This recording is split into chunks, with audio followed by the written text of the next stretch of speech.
Ladies and gentlemen, following the successful outcome of last year's Infopoverty World Conference, it is a great honor for me to participate once again in this event and to address today's 6th Infopoverty World Conference. Your debates are focused on the fight against poverty through the innovative use of the information and communication technologies. The last year's World Summit on the Information Society in Tunis proved that there is no longer any doubt these technologies are essential to achieve the United Nations Millennium Development Goals. Indeed, the outcome of the Tunis Summit expressly and repeatedly refers to the important role of ICTs not only as a medium of communication, but also as a development enabler, as a tool for economic growth and achievement of the internationally agreed development goals and objectives. The documents that we have adopted at the Tunis Summit reaffirm our common desire and commitment to build a people-centered, inclusive, development-oriented information society. The overall content of the Tunis documents reflects Europe's and the Commission's positions since we took an active part in their elaboration. In particular, the European vision of information society for all, as described in the EU's policy initiative I-2010, is reflected upon the final documents of the Tunis Summit. It is now our task to live up to the commitments we have undertaken in the summit and to take concrete steps to bridge the digital divide. Overall, this divide has been reduced over the past years. According to latest figures released at the Telecoms Development Conference in Doha in March, there were 13 fixed telephone lines and 19 mobile subscribers per 100 inhabitants in the developing world in 2004. The steady increase in mobile connectivity is mainly due to lower charges as a result of technological progress and the emergence of new regulatory frameworks favoring competition and private investment. Internet penetration in Africa stood at 2.6%, but the continent was home to only 0.1% of the world's broadband subscribers. Africa's share of global telecommunications investment was only 4%. These figures show that a lot remains to be done. It is an undeniable fact that ICTs play a key role in the development of many areas such as education, health, economic growth, governance. Indeed, new technologies enable many developing countries to skip one technological generation and access directly to newer, cheaper technologies.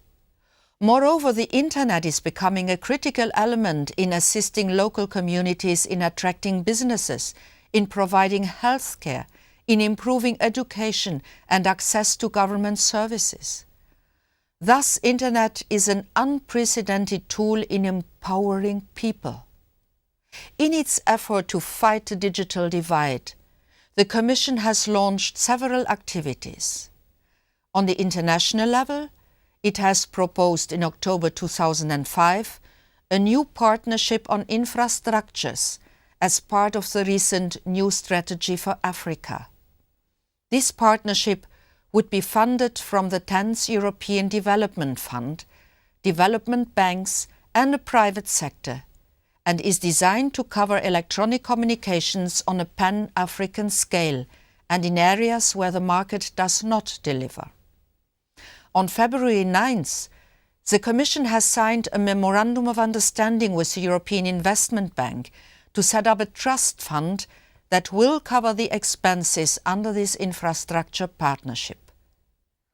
I would like also to mention that similar actions are under consideration for other developing regions, in particular the Caribbean and the Pacific connection to communications infrastructure, and the use of ICTs would then provide all those areas with access to relevant information and would facilitate their integration into the world economy. Moreover, Europe's current cooperation dialogues in the field of information society and related instruments can contribute achieving the Tunis Summit recommendation. This concerns, for example, the existing dialogues with Latin America, the Mediterranean area, neighborhood countries, and emerging economies. Ladies and gentlemen, I'm very proud that the European Commission can also present a very concrete project that contributes to linking people from all over the world.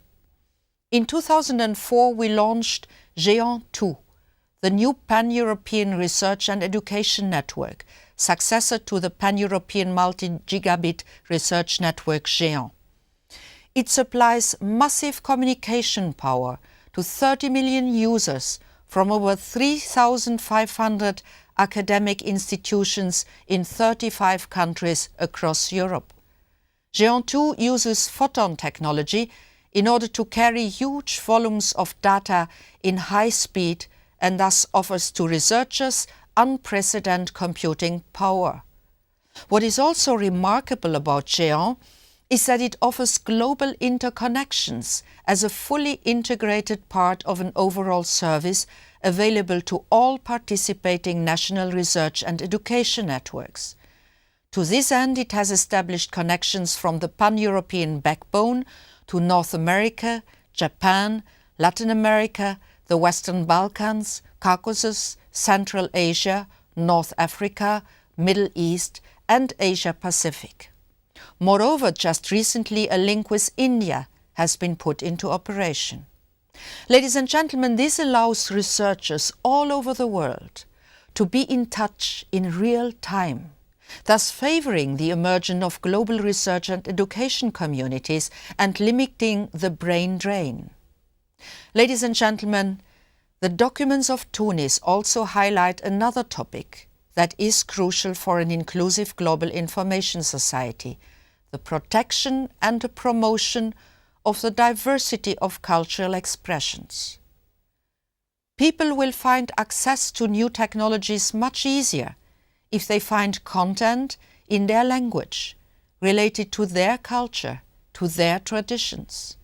The Tunis document highlighted, for instance, the need of indigenous people to preserve their heritage and their cultural legacy. Speaking about cultural diversity leads me to stressing the importance of free internet, which was another matter highlighted in Tunis. The Geneva and Tunis documents clearly affirm that the respect for human rights and fundamental freedoms is essential if ICTs were to contribute to economic and social development. On the basis of this global consensus on the importance of human rights in the information society, the Commission is determined to oppose threats, risks, limitations to human rights posed by the misuse of ICTs, such as cyber repression and breaches to private life and private correspondence.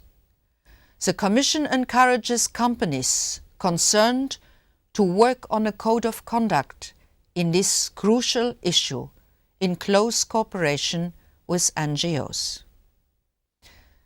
Ladies and gentlemen, in order to translate the successful outcome of the Tunis Summit into concrete actions, a multi-stakeholder effort is required on an international level by implementing the commitments we have undertaken.